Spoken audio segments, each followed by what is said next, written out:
사회의 건강성을 유지하기 위해서는 잘못된 것은 잘못됐다고 비판할 수 있어야 된다 말입니다. 안녕하세요, 백사연입니다. 중학생들이 이해할 수 있는 차별금지법, 차별금지법 과외 시작하도록 하겠습니다. 저번 시간에는 차별금지의 범위와 사유에 대해서 쭉 말씀을 드렸죠. 혹시 기억나세요? 첫 번째가 뭐였습니까? 나이였죠. 두 번째가 뭐였나요? 가족과 가구가 있다고 말씀드렸고요. 세 번째가 뭐였습니까? 종교를 제가 말씀드렸습니다. 종교. 그리고 네 번째가 성적 지향, 성 정체성의 문제점에 대해서 좀 말씀을 드렸습니다.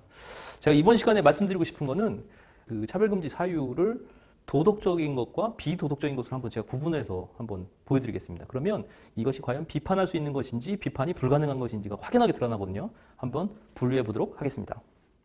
자, 지금부터는 제가 여기에 이제 차별금지 법안에 들어있는 가치 중립적인 것과 그렇지 않은 것, 즉 도덕적인 비판을 받을 수 있는 것과 비판을 받을 수 없는 것을 한번 구분을 해놨습니다. 일례로 성별 한번 볼까요? 성별은 남자와 여자밖에 없습니다.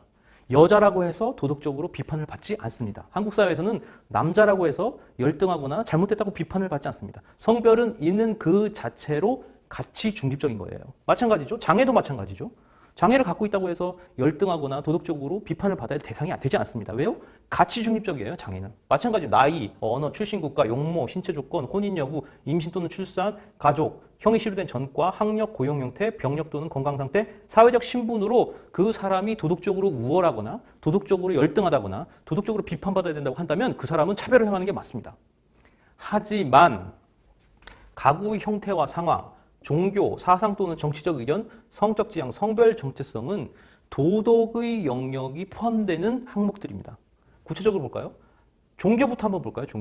종교가 기독교, 천주교, 불교, 건강한 종교들 7대 종단들이 많죠. 물론 건강한 종교들은 충분히 존중받죠. 하지만 이번 신천지 예수교진거 장막성전이나 구원파나 하나님의 교회 세계복음선교회와 같은 그런 사이비 종교 집단은 도덕적으로 문제가 있어요. 그럴 경우는 도덕적 영역에 해당되기 때문에 이들에 대한 비판이 충분히 가능해야 된다는 거예요. 가치 중립적이지가 않아요, 종교는. 종교가 건강한 종교가 있고 건강하지 않은 종교가 있단 말입니다. 그렇기 때문에 비판을 해야 되죠. 반대로 나이를 볼까요? 건강한 나이가 있고 비판받아야 되는 나이가 있나요? 그렇지 않거든요. 가치 중립적이죠. 근데 이거는 도덕적인 영역이기 때문에 비판을 할 수 있어야 된다는 거죠. 사상 또는 정치적 의견 볼까요? 자, 우리 한국 사회를 지속 가능한 사회, 발전할 수 있도록 유지해 줄 수 있는 건강한 사상과 가치가 있는 반면에 이 사회를 전복하고 고조 조선 민주주의 인민공화국을 따르려는 그런 주체 사상을 따르는 사람들이 있다는 말이죠. 종북 사상을 갖고 있는 분들도 있고, 다음에 일본을 추종하는 분들도 있습니다. 일본에 맹목적으로 따라가려는 분들도 있고, 그런 사람들은 당연히 비판을 받아야 된다는 거예요. 그러면 이것은 도덕적인 영역이기 때문에 우리가 충분히 비판을 할 수 있어야 된다는 거예요. 마찬가지입니다. 성적 지향과 성별 정체성. 자, 여기 동성애, 이성애, 양성애, LGBTQ 이것들이 나오죠. 우리가 보기에는 이게 성적 지향과 성별 정체성이 가치 중립적인 것이 아니란 말이에요. 일반인들이 보기에, 도덕적으로 보기에 일남일녀의 가족 시스템을 흔들 수 있는 부도덕한 성적 행위이기 때문에 이건 가치 중립적인 것이 아니라 비판을 할 수 있는 도덕의 영역에 포함된다는 거예요. 특히 기독교인에게 동성애는 어떤 의미가 있습니까? 하나님께서 말씀하신 죄의 영역 속에 포함되어 있기 때문에 도덕적 비판이 충분히 가능해야 된단 말입니다. 가구의 형태와 상황 말씀드리겠습니다. 일남일녀로 구성된 결혼제도를 벗어나서 일남 이여, 이남 이여, 삼남 삼녀가 함께 몰려 사는 속칭 폴리아모리, 다자연애, 그걸 이제 난교라고 보통 얘기합니다. 가족 시스템을 완전히 붕괴시키고 한국 사회를 지탱하는 일남일녀의 가족 제도를 흔들 수 있는 그런 시스템, 가구의 형태에 대해서는 우리가 과감하게 비판할 수 있어야 되죠. 왜요?